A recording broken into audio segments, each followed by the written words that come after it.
She did not like a movie about the most beloved Hollywood director of all time. Yes. Was I bored? Yes. Did I? It was just boring. He wasn't creative in the way that he told the story. It was But just you're right. And Spielberg's never been that kind of director. His movies have been, since Jaws, I've been always fascinated with this guy and his career. So that's why it worked for me. Amateur Girl and Fanboy present the Big Bad Glass Movie Review.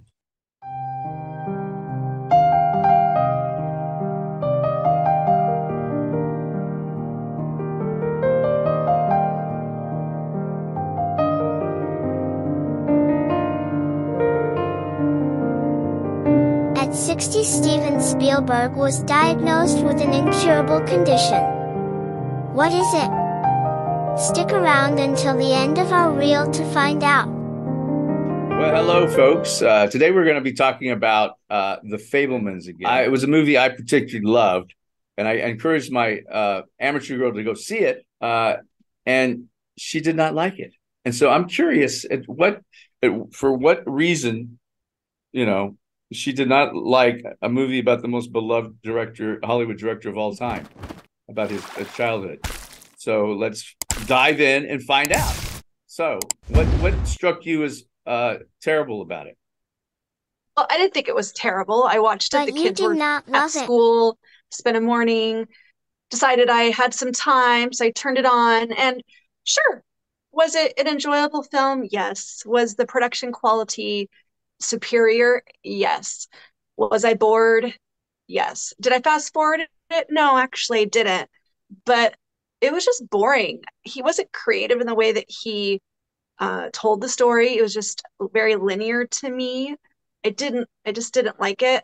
The Elton John, was it the Elton John biography or the about his life? Rocket Man.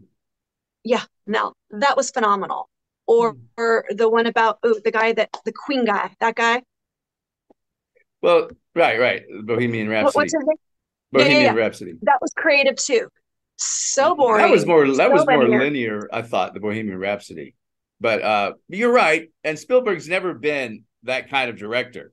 He's never been, I can't even think of a movie where he's kind of like, other than maybe Ready Player One. I don't know. That was a little bit edgy for Spielberg, which wasn't even that edgy, right? Spielberg is Hmm. not that kind of director. He's more of he takes old Hollywood movies, like we're talking about Indiana Jones, that those crappy movies that my dad loved in the 30s and 40s, and he reworked them into Indiana Jones. Because you can find that guy with the whip in those old movies. You can Hmm. find that guy running around with the whip and that even the hat in those old movies. I know I've seen it, and I know that they've talked about it when Indiana Jones first hit the theaters years and years ago. So he's not that kind of director. So I had no problem with that. I know it was a straightforward, and it just, but that's the reason you didn't like it, because it wasn't innovative. It bored you. You never really killed for Spielberg as a person, which I have, because he's been, his movies have been, since Jaws, I've been always fascinated with this guy and his career.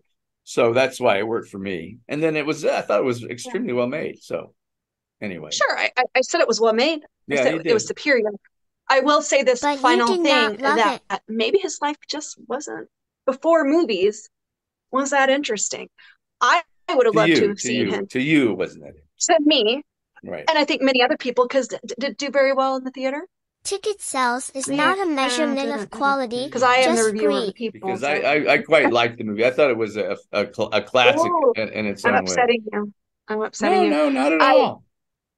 I just think that it would have been more interesting maybe to like had less of his childhood and then shown us like the amazing thing that he did in his career and go more to that point, which they barely even touched upon. It was like that's where it ended. Well, So yeah. but the thing is, he talks a lot about his childhood, and I mean, I've been even reading in articles and everything as his career, because I was, in my, maybe when Jaws hit, I was maybe 20 years old, something like that. Mhm. You were born the years Jaws came out. I remember sitting on the chairs when they brought you home from the hospital, sitting on the stairs in the basement in Colorado Springs reading Jaws and wondering what the hell is going on upstairs with the new baby. That's how far back I go with Steven Spielberg. And everybody was obsessed with this guy because he was so young. He was like the hippie, like all of them were kind of hippies, all those, Scorsese, Spielberg, Coppola, they all came through the door at the same time with big movies. And they were all like, we're all hippies. And it was, and so my generation completely, were entranced with these guys. So when I saw this movie, I was completely absorbed into it, and totally into it because I already knew a bit of the story. And my daughter loved it too. She said she cried and she thought it was great. She said she watched the Spielberg thing on HBO. That's a good documentary if you want to watch something about his entire life. That's a good one to watch on HBO. And then she watched that one. So anyway, well, it's a matter of Amateur girl has a heart of stone. You cannot make people like something they don't like, right? Yeah. I think it's the greatest movie ever, and people just 2% of the audience might like it. So, and then something that people love, I'm scratching my head over. Yeah. But again, I always try to look for the positive in movies anyway. Like, I have a very wide net. I don't have a narrow vision. Now I do kind of veer away I hate to say it, I do veer away from the chick flicks. I don't watch a lot of those, if any at all. It has to be very, very superior chick flick for me to watch it. And I like what was the one we watched? Where the Crawdads Oh yeah, where the Crawdads sang. That was great. And I guess you would consider that a chick flick. No, it's not a chick flick. I don't think so. So I don't even know what a chick flick is then. So that's how out of it I am. Chick flick is a romance, typically, or fun girl trip. But that was a romance. Yeah, no, it was. I mean, in the end, it did. I mean, you're right, but it was murder. But it was a murder mystery. Yeah, the murder is what got me, I guess. And then even Fablemans had a romance going on of sorts, complicated romance. Yeah. Anyway, whatever. It's there's, like I said, everybody's got their own opinion. So anyway, that is our opinion of the Fablemans. I'm sorry to like your movie. 0. She is heartless. Like on this side, and on my side it was 100%. So that's a huge difference because a lot of times we're kind of 0. the same. I wouldn't say 0. Well, then I would say 50 because it's him and it was well done. With let's say if it wasn't him. Still a 50 just because it was a beautiful film. It just was boring. Boring. Okay. Well, that's it. If you watch movies not to be bored, so there you go. Yeah. Well, I'll tell you, for example, but I'll tell you what Spielberg said about his own thing, because he's another guy that has trouble watching some movies. He didn't even like The Shining when it came out, even though he said he grew to love it over the years, and he was very close with Stanley Kubrick. And Kubrick would say, "Well, what did I could tell you, Steven, you didn't like this movie," and Spielberg would go, "Well, I didn't like Jack Nicholson's performance." And then Kubrick said, "Well, who are your favorite actors?" And he said, Spencer Tracy, Clark Gable, blah, blah, blah. It's, a list of these kind of old Hollywood actors. And then Kubrick says, well, there's the problem. My favorite is James Cagney. And if you know anything about James Cagney, who's like over the top actor in almost everything he does, there's explanation, Jack Nicholson going over the top in that movie, in The Shining, right? Mm-hmm. So that's how they explained the difference in their opinion. But see, even Spielberg has his trouble. He said when he watches a foreign film, he has to take his time. He says, I'm going to have to take my time with this movie because it's going to be, it's not going to be like a Hollywood movie. It's going to take some participation on my part. Now, I didn't think The Fablemans was like that at all. To me, I thought it was extremely entertaining. There was things I didn't know. I didn't know anything about the family life at all, as far as the mother. I knew a little bit, but I didn't know anything about all that other stuff that went on. And I knew a little bit about his being harassed for being Jewish in high school.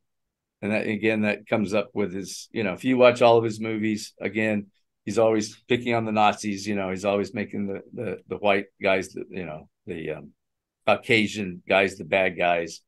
And also one guy did make a comment about it when they was interviewing Spielberg. He says, you know, the only way in Close Encounters, the only way these people communicate, the mothership and the scientists communicate, was through music. And Spielberg said he never realized that was exactly what his parents did, that they communicated through music. They had a hard time communicating just as people, only through music.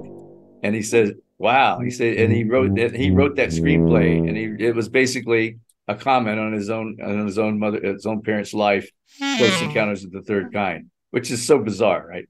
That people that write a story or create a script or create a film, they don't even know that's their own psychology is in it, right? Yeah. That's interesting.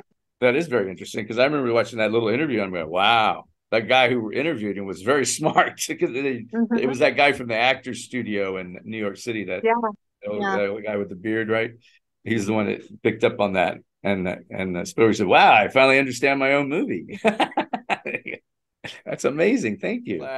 And you know, number one, and I loved it again, and I'm sorry you were bored with it. So that's all I have to say. That's all we have to say. And good night or good day from Fanboy and Amateur Girl. Spielberg was diagnosed with dyslexia at 60. He says he now understands why he was afraid to read aloud in high school and why he hated being there.